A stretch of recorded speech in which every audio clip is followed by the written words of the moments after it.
Friend, this is Rahul. तो आज की वीडियो में हम रेनिस एंड फे मॉडल ऑफ इकोनॉमिक ग्रोथ के बारे में पढ़ेंगे। इससे पहले हमने एक Lewis model of economic development पढ़ा था। लुइस ने बताया था कि हमारे देश में जो अंडर डेवलप्ड कंट्री होते हैं उसमें टू सेक्टर इकोनॉमी पाई जाती है। एक तरफ तो उनमें एग्रीकल्चर सेक्टर होता है, दूसरी तरफ इंडस्ट्रियल सेक्टर होता है। उसमें डेवलपमेंट करने के लिए क्या करना चाहिए हमें, जो एग्रीकल्चर सेक्टर में अनलिमिटेड सप्लाई ऑफ लेबर है उसको हमें इंडस्ट्रियल सेक्टर में ट्रांसफ़र कर देना चाहिए। इससे क्या होगा, जो दोनों ही सेक्टर है वह ग्रोथ करेंगे। लेकिन उसने अपने मॉडल में इंडस्ट्रियल सेक्टर पर ग्रोथ तो बता दी, लेकिन जो एग्रीकल्चर सेक्टर है वो किस तरह ग्रोथ करेगा उसके बारे में कुछ नहीं बताया। रेनिस एंड फे ने अपने मॉडल में उसी मॉडल को लेते हुए उसका विस्तार किया है। तो आज हम उस मॉडल के बारे में पढ़ेंगे। तो मॉडल देखने से पहले सबसे पहले हम इसकी एजम्पशन देखते हैं। सबसे पहली है supply of land is fixed, मतलब कि जो हमारी लैंड है वो दी हुई है, उसमें हम चेंज नहीं कर सकते। सेकंड है हमारा टू सेक्टर इकोनॉमी। इसमें दो सेक्टर हैं, एक सेक्टर में तो है एग्रीकल्चर सेक्टर है और दूसरी तरफ इंडस्ट्रियल सेक्टर है। जो एग्रीकल्चर सेक्टर है हमारा वो अंडर डेवलप्ड है और जो इंडस्ट्रियल सेक्टर है वो डेवलप्ड है। एग्रीकल्चर सेक्टर में अनलिमिटेड सप्लाई ऑफ लेबर पाई जाती है, उनकी मार्जिनल प्रोडक्टिविटी ज़ीरो हो चुकी है। लेकिन जो इंडस्ट्रियल सेक्टर है उसमें मार्जिनल प्रोडक्टिविटी, उन्हें जितनी वेजेस दी जाती है उससे ज़्यादा है। थर्ड है, नेक्स्ट है labour can be transferred to industrial sector. इसका मतलब है कि जो एग्रीकल्चर सेक्टर में हमारी अनलिमिटेड सप्लाई ऑफ लेबर है उसको हम इंडस्ट्रियल सेक्टर में ट्रांसफ़र कर सकते हैं। इससे क्या होगा, दोनों सेक्टर में प्रोडक्शन बढ़ेगा। फोर्थ है, नेक्स्ट है नो चेंज इन टेक्नोलॉजी, मतलब कि दोनों ही सेक्टर में जो टेक्नोलॉजी है उसमें कोई भी चेंज नहीं होता है। अब हमने एजम्पशन देखी है, इसके बाद हम इसकी एक्सप्लेनेशन देखते हैं। एक्सप्लेनेशन में हम 3 स्टेजेस में देखेंगे। इसमें हम पहले से डायग्राम देखते हैं। इसमें ये 3 डायग्राम हैं। हम पहली डायग्राम में इंडस्ट्रियल सेक्टर देख रहे हैं और ये दोनों डायग्राम में एग्रीकल्चर सेक्टर है। ये इस डायग्राम को हम उल्टा देखेंगे। 3 स्टेजेस में हमारी, ये हमारी फर्स्ट स्टेज है और ये सेकंड स्टेज है, ये थर्ड स्टेज है। इस स्टेज पे इसमें ले रहे हैं हम टोटल प्रोडक्शन, इसमें मार्जिनल प्रोडक्शन, एवरेज प्रोडक्शन और ये इंडस्ट्रियल सेक्टर का मार्जिन प्रोडक्शन है। ये इंडस्ट्रियल सेक्टर है, इसमें इंडस्ट्री लिख देते हैं, इंडस्ट्री। ये हमारा टोटल प्रोडक्शन, ये इसको हमने उल्टा लिया है, मतलब लेबर है जो हमारा इस साइड है इधर को, और जो टोटल प्रोडक्शन ले रहे हैं वो ऊपर को। ये हमारा बाई एक्सिस है और ये एक्स एक्सिस है। इधर हमारा ये एक्स एक्सिस और ये बाई एक्सिस। इसमें हमारा मार्जिन प्रोडक्शन यहाँ तक 0 है और यहाँ से अप हो रहा है। ये वेज रेट है जो कि एग्रीकल्चर सेक्टर में दी जाती है और ये इंडस्ट्रियल सेक्टर की वेज रेट है, यहाँ से ये अप हो रही है। अब हम सबसे पहले फर्स्ट स्टेज देखते हैं।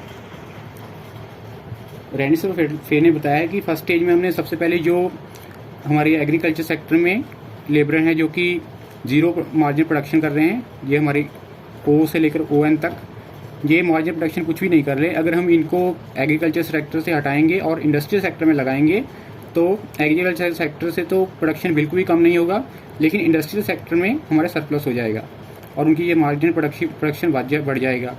हम उनको ये वेज रेट दे रहे हैं, मतलब हम इतनी हमारी कॉस्ट पड़ रही है, लेकिन जो हमें प्रोडक्शन हो रहा है वो इतने का हो रहा है।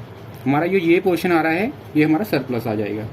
इस सरप्लस को फिर से इन्वेस्ट कर दिया जाएगा तो हमारा जो प्रोडक्शन है और बढ़ जाएगा। अब सेकंड स्टेज देखते हैं।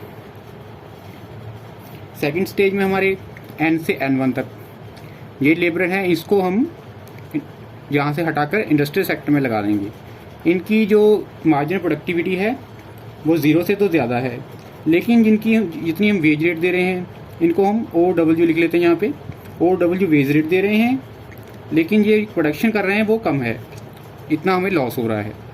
इस तरह हम अगर इनको हटाकर इंडस्ट्रियल सेक्टर में लगाएंगे तो इससे क्या होगा कि जो एग्रीकल्चर सेक्टर में हम एन से लेकर एन वन लेबर को हटाएंगे और इंडस्ट्रियल सेक्टर में लगा देंगे, और इससे इंडस्ट्रियल सेक्टर में प्रोडक्शन बढ़ जाएगा। लेकिन जब हम यहाँ से हटाएंगे तो एग्रीकल्चर सेक्टर में प्रोडक्शन कम हो जाएगा। अगर यहाँ पे सप्लाई कम होगी तो इसका मतलब होगा कि एग्रीकल्चर सेक्टर में जो प्राइसेस होंगे वो अप हो जाएंगे।